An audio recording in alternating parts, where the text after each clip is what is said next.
you can see every couple tries to stop. Rocking around the Christmas tree, let the Christmas spirit ring. Later we'll have some pumpkin pie and we'll do some caroling. We will get a sentimental feeling when you hear voices singing, let's be jolly. Deck the halls with boughs of holly. Rocking around the Christmas tree, let the Christmas spirit ring. Everyone dancing merrily in the new old-fashioned way.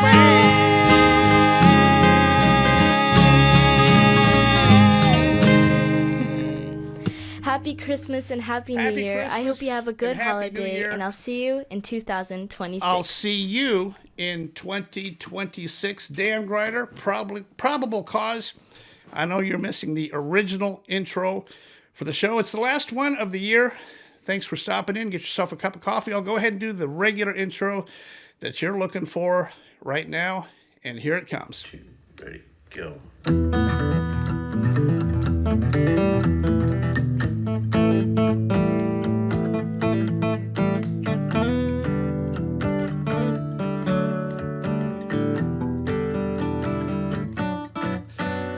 DanGryder, probable cause.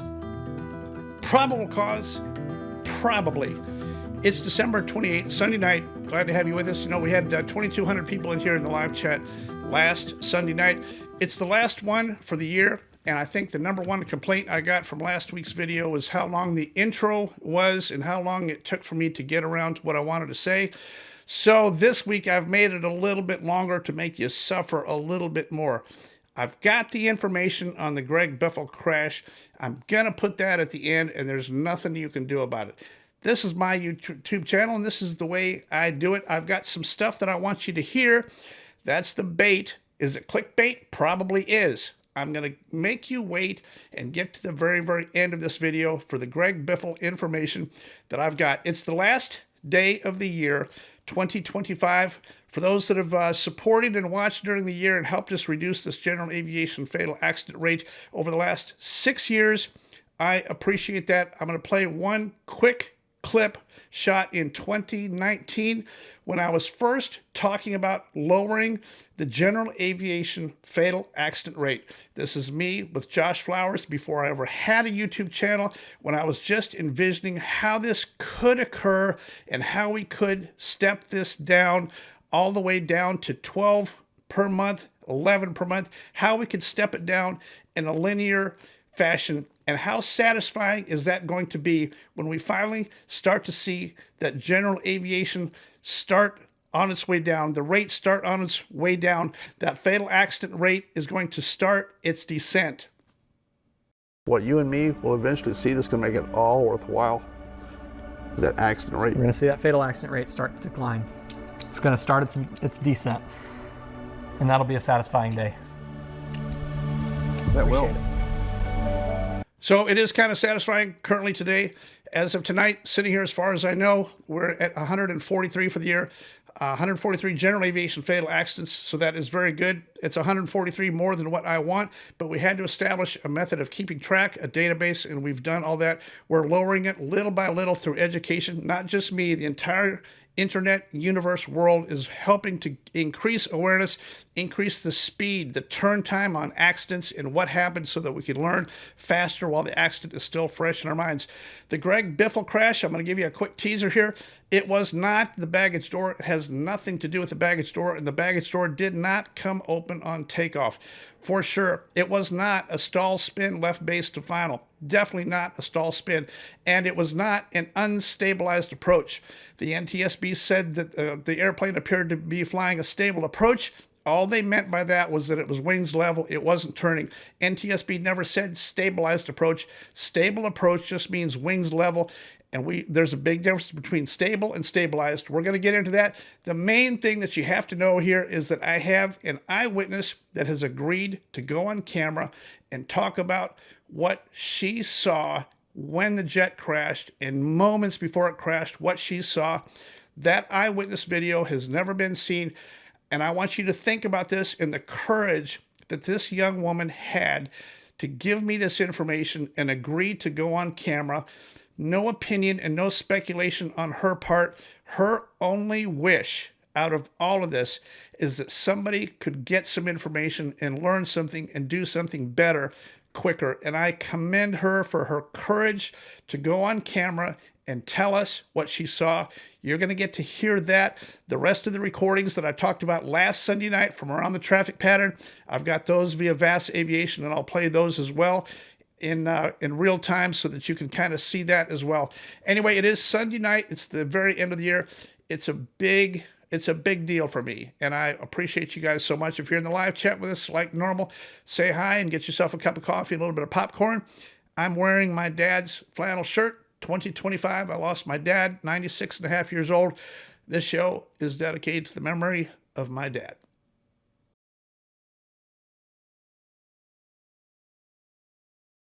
Well, how'd you like that musical introduction? That's courtesy of a friend of mine named Ellen, one of the best young lady bass players in the world. She is so talented, and I borrowed that little clip and dropped in a little bit of music. I tried to sing the harmony, very difficult song to play with and sing harmony with at the same time, so I did the very best that I could. It's very short, so all you had to do was just endure a little bit of that. We're going to talk real quick before I get to the Greg Biffle information. We got a couple nuggets to get through here.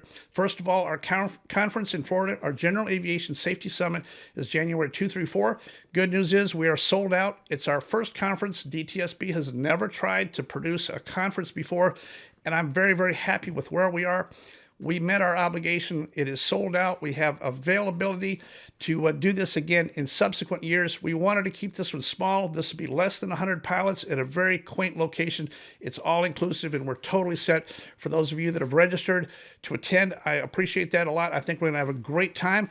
The notice here is that some of this stuff, this is going to be an unusual conference. We have two banquets, Friday night and Saturday night. The band that we've assembled for after dinner Friday night has never met and has never played together before, but I think we're going to have a great time. If you're into music and 70s and 80s music, this will be music played live, and it's purely for your entertainment. It's unrelated to aviation, basically, but that's what we're going to do.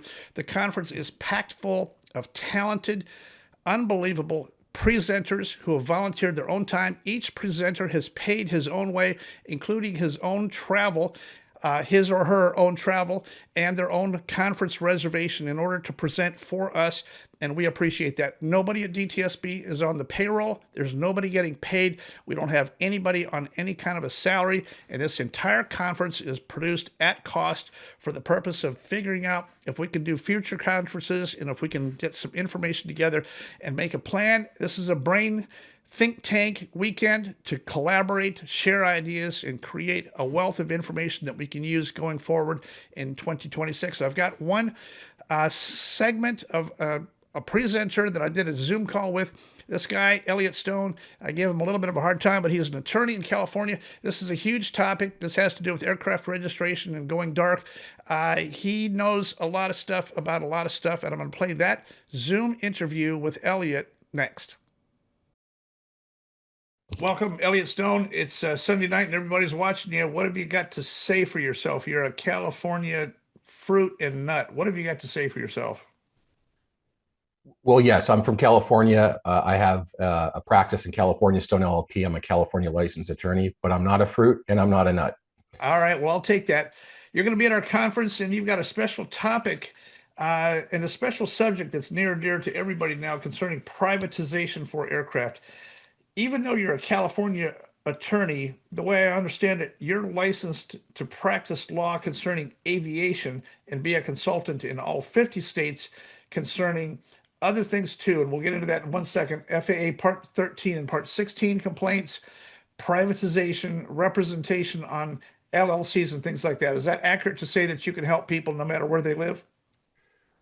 It's partially correct, Dan. So I can practice in all 50 states if it's before the federal government, specifically the FAA. So my practice in California, I've represented people across the United States who've wanted to file Part 16 complaints in the FAA administrative courts. And I also help clients with registration issues with aircraft title.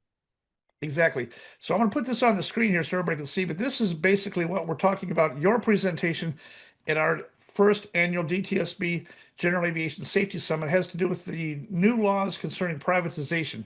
And here's what the summary of your presentation is going to be: aircraft registration privacy, flight Correct. tracking privacy, sources of public information, and new requirements under FAA Reauthorization Act of 2024, including CARES, LAD, PIA, which is privacy, and aircraft ownership structures that promote privacy, including trust and limited liability companies. Is that pretty much how your session is going to go?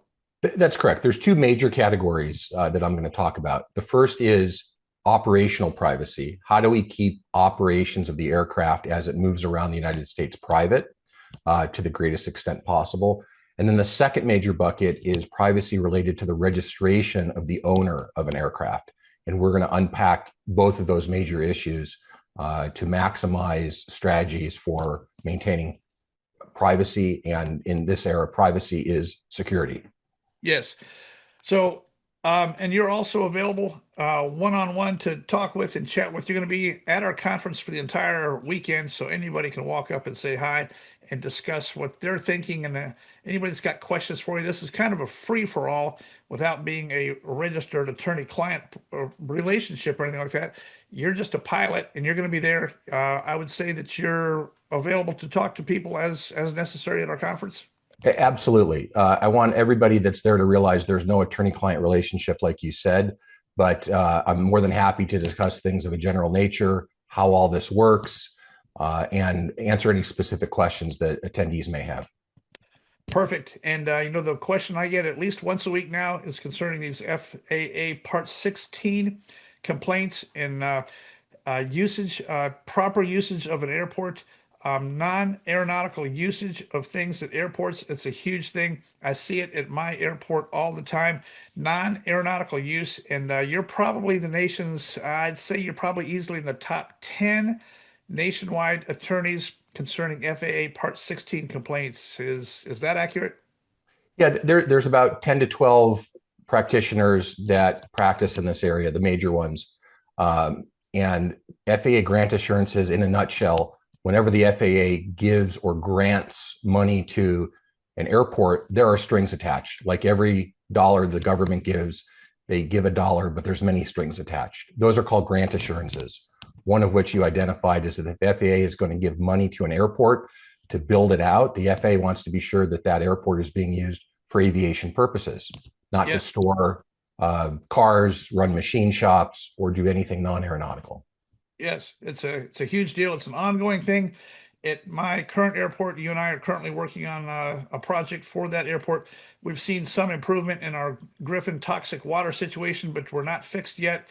And we're headed down that path, I believe, in the near future, probably for a formal Part 16 complaint that will finish this thing off. And I intend to publish that and show how that came out, because your services to hold these people's feet to the fire is going to be extremely important and all that. I look forward to seeing you down in Orlando. We're going to have a great time. The conference is sold out. The band is going to be great. The people that are presenters, all that stuff are all scheduled. It's going to be a great time, and I look forward to seeing you down there in Orlando. Thanks, Dan. And then you have my flight info to pick me up from the airport, right?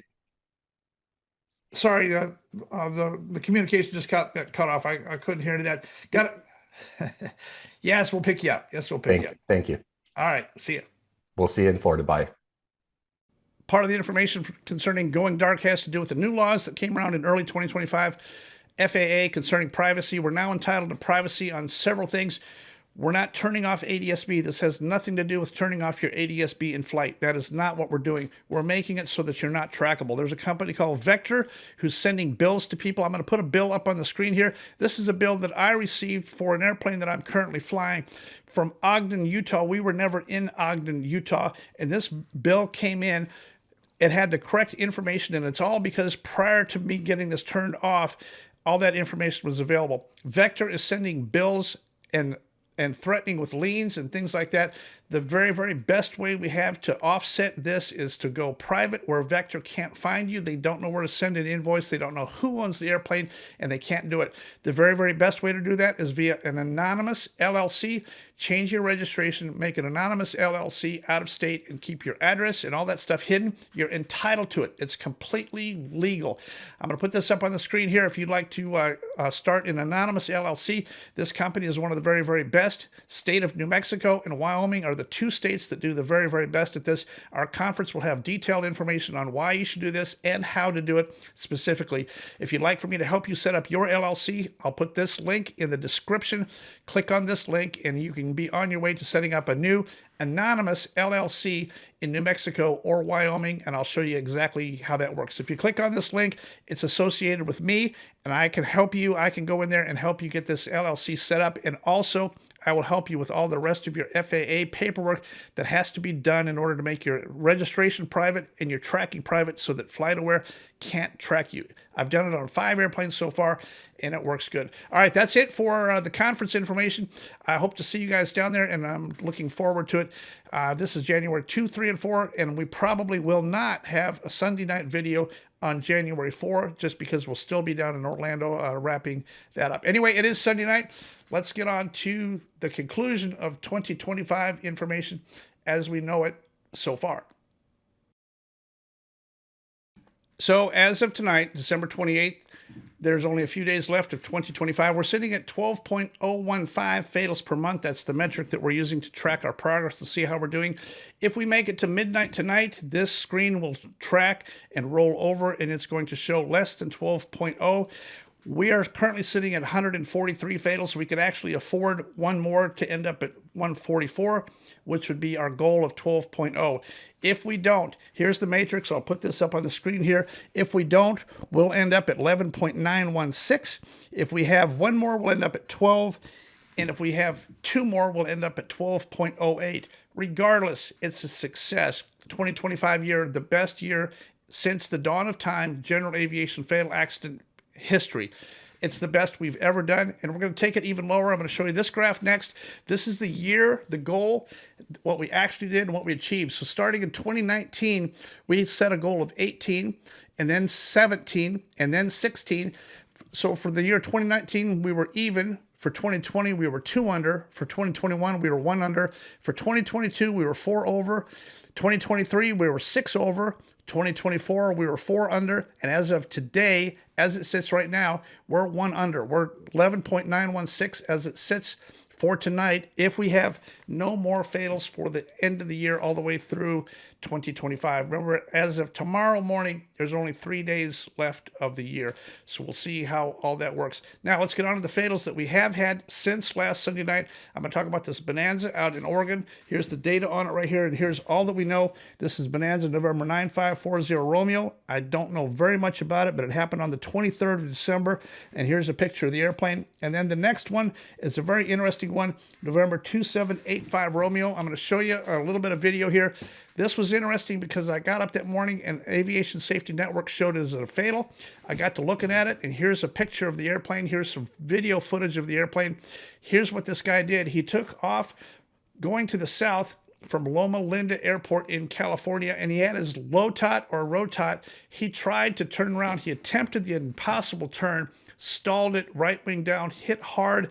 Both occupants were severely injured. It got reported immediately as a fatal because of all the blood, and the guy in the right seat was 73 years old, and he was unconscious. The media picked that up and said it was a fatal and the guy was dead.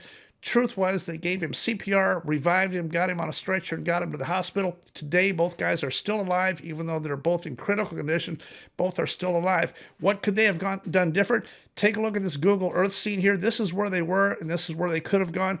They could have gone wings level into a field. Their problem was they almost died because they attempted the impossible turn. Once again, the impossible turn is biting us still. Wings level, straight ahead. Put it in a field, open the door, undo your seatbelt, and call me. I'm taking you to dinner. That's all it is. Minimal air aircraft damage. If you're in a retractable gear airplane, leave the gear up, full flaps, wings level into a field. You'll belly slide to a stop and it's over. That's all you have to do. That is all you have to do. Anyway, that's the one for the 23rd, and that's all we've had for general aviation since then. Now, we have had a helicopter midair today. I'm going to show you the video footage of this. Here it is right here. I don't have a video of the two helicopters colliding, but this was definitely two helicopters that ran into each other. I know for sure one of them was 135. I don't know if they were both 135, so I'm not sure how that's going to affect us. The initial word that I got so far is that both of them were 135 medical helicopters that hit each other. I don't know if that's accurate yet. There are fatalities in this accident up in New Jersey. Once again, here's the video footage of this helicopter falling after the two helicopters hit each other. Now, the only other one of interest here is this King Air crash that just happened in Atlanta this morning. This King Air 90, King Air, I think it was a C-90B, on the approach to PDK in the fog, ran out of gas is the word I got. Did not burn. Everybody on board survived. No idea yet how many people on board or what the deal was, but here's one picture. A DTSB staffer made it to the scene and got this one picture of the scene. That's all I've got so far because it just happened a few hours ago. All right, that catches us up. We're in 2025. We're at the very, very end. 2026, our goal is 11.0 per month for the year. Can we do it? It's going to be a tall order, I can tell you. We're going to have to realign some tactics and get some word out better. The things that we got to not do is the impossible turn. We've got to have DMS. We got to not stall spin in the traffic pattern, overshooting base to final. If we could fix those two areas alone, we would cut our fatal accident rate by 25%. Easily. That's where all our fatals, a bulk of our fatals are coming from. Needless, senseless accidents. All right. That's enough for now. I appreciate you hanging in here with me. And I know a lot of you are here for the Greg Biffle story. We're going to get to that next. Welcome and thank you for hanging on. Here it comes. You know, there's been 50,000 videos out here about this Greg Biffle crash. 99.99% of them are people that never flew a citation, don't have any information, were never an instructor, was never a citation instructor, or a King Air guy, or a turboprop guy. Here's one, a guy named Mover, telling you that the PIC can sign off in SIC. Here's Mover's information on what he thinks. A PIC can sign off an SIC. It's an endorsement, but they have to be. They have to have the multi-engine. Like you can't just be like a private instrument. Like you have to have a multi-engine. You have to be able to acquire the type rating, you know, via the multi. So Biffle could have been the SIC. That's completely untrue. Here's a little bit of video footage from the Mover channel on his video of what this thing might have looked like coming in low. It's a recreation of the flight path of the Citation as it came in low. Early indications from multiple sources indicate that the airplane was stable on approach, configured for landing with the landing lights on, but the aircraft was coming in low. There's a guy out there named Captain Steve, went on and on about this could not be a stabilized approach. NTSB never claimed this was a stabilized approach, and what they implied when they said it was a stable approach was simply that it was wings level. Stabilized approach and stable approach are two different things. Stabilized approach has to do with speed and glide path. A stable approach simply means that your wings level and no more turns to make. That's all the NTSB said. Now, concerning this baggage door, that's a complete fabrication. NTSB has already gone on record and said that all four corners of the airplane were present at the site when they examined it. That's one of the main functions that the NTSB does when they get there. They look at the wreckage debris field, which in this case was over 1,800 feet long. They try to figure out, burnt or not, how many pieces of the airplane, including baggage doors, are there. They would not have made this statement if that baggage door was not located someplace in the debris field. Here's the NTSB statement regarding all four corners of the airplane are in the debris field. All four corners of the airplane and flight control surfaces have been identified in the wreckage and the debris field. I made this video. I went out and shot this of a Citation. It's a junk one, but here's a video to show you what this baggage door in question, what it looks like. Standing out here near this old derelict Citation, I'm going to show just a couple things on this because it's a representative airframe. This is one of your high bypass engines right here, like we're talking very high bypass. The main question here has to do with this cargo door. I've heard lots and lots of stuff and theories on this cargo door being reported by some other YouTubers that have absolutely no idea what they're talking about. Oh, where's that right-hand baggage door? This is the nose baggage door that is reported to have come open after takeoff. Not true. It didn't do it. First of all, even if this door came open, and even if it did suck some stuff out, even if it did go into the engine, it's still just an engine out emergency. Doesn't really matter what caused the engine to fail. If you sucked a suitcase into it, that's fine. It's still a failed engine. You still do the procedure. In this case, these latches right here are what you're supposed to latch. Every Citation 500 series has 2 of these latches, and what you do is you put this thing down here and you latch it like that and latch it like that. It snaps into place. A cargo nose baggage door on each side needs to be closed, and then it's got this little lock right here. You lock it as well. In the case of this, the NTSB has said that all 4 corners of the airplane arrived at the crash scene. That's somewhere in the 1,800-foot debris path, including this. NTSB will not go on record and state matter-of-factly that all 4 corners of the airplane made it to the accident scene if they did not. All 4 corners of the airplane and flight control surfaces have been identified in the wreckage and the debris field. What happened was this airplane came through the trees. This door got dislodged. This door was someplace within the debris field, no doubt. The reason that those fan blades on the accident airplane were chewed up is because that engine was under firewall power when it came through the trees, and it turned into a tree eating machine. Those blades were eating trees and eating debris because it was at firewall power. The reason the other engine is almost undamaged is because it was shut down and windmilling only. It was not under power. It was not eating trees as it went through, and that's all it is. This Citation, they're all the same. Lots of latches on these things. As a matter of pre-flight, make sure you pre-flight your airplane. The last thing I do before I board any jet, I'm the last guy to board. I make one more lap around the airplane, and now all I'm looking for is doors, latches, windows, pitot covers, tow bars, things like that. I'm the last guy. I take a 2-minute lap around the airplane from an external distance. I'm looking for anything that's not right or red colored, latches undone, locks undone. I'm the last guy to board. What harm does it do to take one more external pre-flight before you board the airplane? In the Greg Biffle case, this had nothing to do with it. This door never came open. So in my opinion, you can take the baggage door thing off the table. This is not a baggage door thing, and I'm going to show you this witness video here in just a second. Before I do that, here's the video from Vass where he takes the audio. This is the one that I alluded to last week, and I played the early tape of the early one that I had last week, including my transcript of what this FO said. This was Dutton's son in the right seat on the radio. That's been confirmed. It was definitely the older Dutton in the left seat and the younger one, Jack Dutton, in the right seat. Here's the Vass Aviation video. I'll play it, including these excerpts of the audio from that. Definitely an engine problem after takeoff. Faithful traffic, Citation 257 Bravo Whiskey. We've got an issue with some of our things that we hold takeoff for runway 10. We're having some issues here. We're going to try to bring it back around and land it, but it might be an emergency. Right now, and we're getting everything going. We're getting our gear down. 257 Bravo Whiskey's on final for runway 28. So my video from last Sunday night, even though you had to wait a long time to get to it, did extremely well. It got 360,000 views. It got 4.7 million minutes watched, and I picked up 6,000 subscribers. Now, when you pick up some subscribers off a video, that's their vote that tells you you're on target, You're doing good.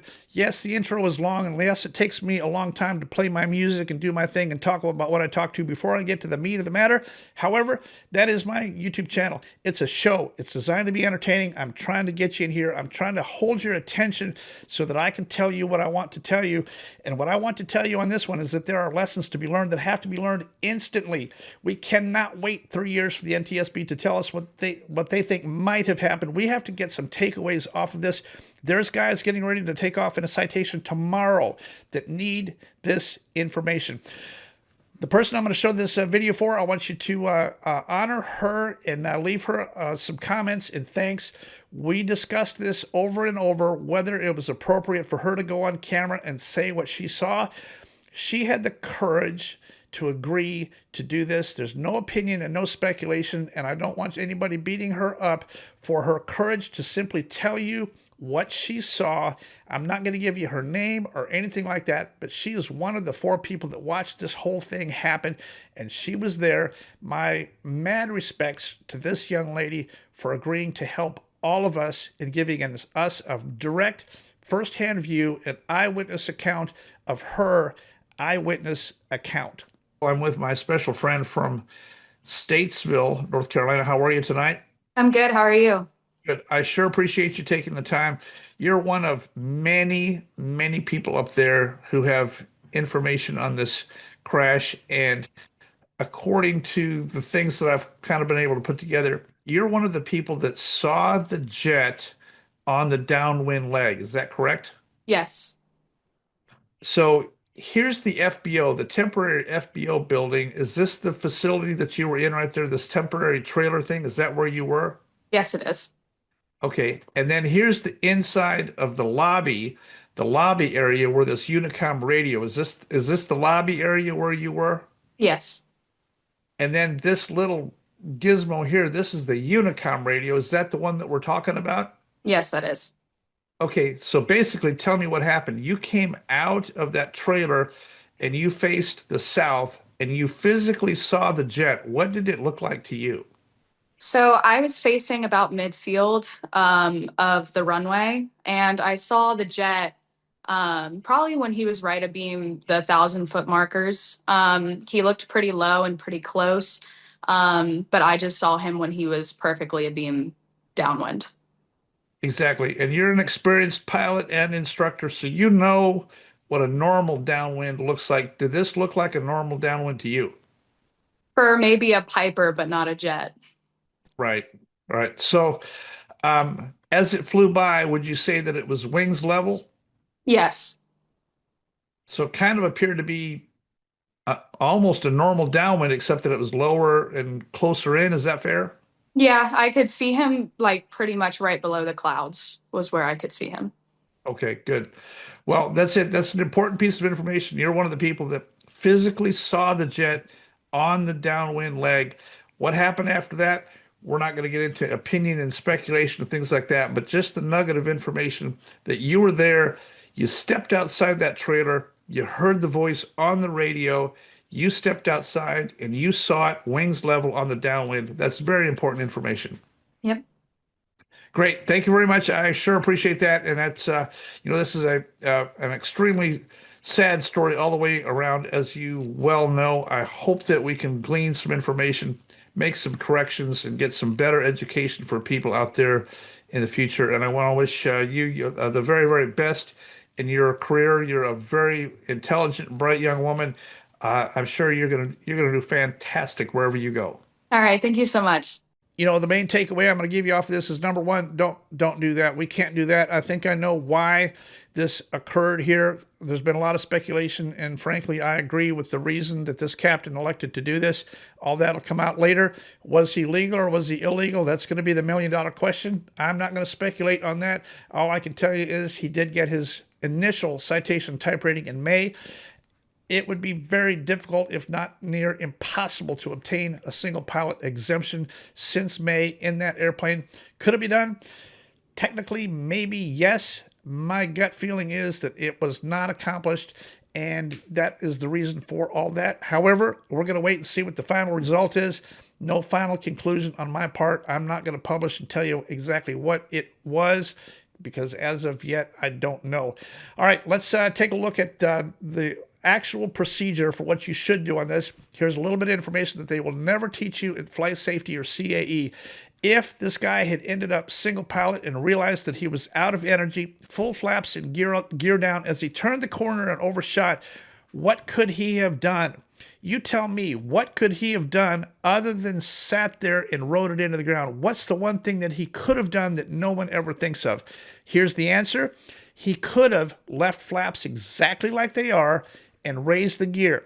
Raise the gear, lower the nose, aim for the lowest possible point that you could go without hitting something, turn it into a low pass, lower the nose, raise the gear retracts very, very quickly. You can get rid of drag, leave the flaps alone. You cannot afford to retract flaps in a low energy state. Leave the flaps, put the gear up. Yes, you're going to get a horn and all kinds of warnings for doing that, but as a last ditch effort to get rid of drag, leave the flaps alone, put the gear up, lower the nose as much as you can without hitting something.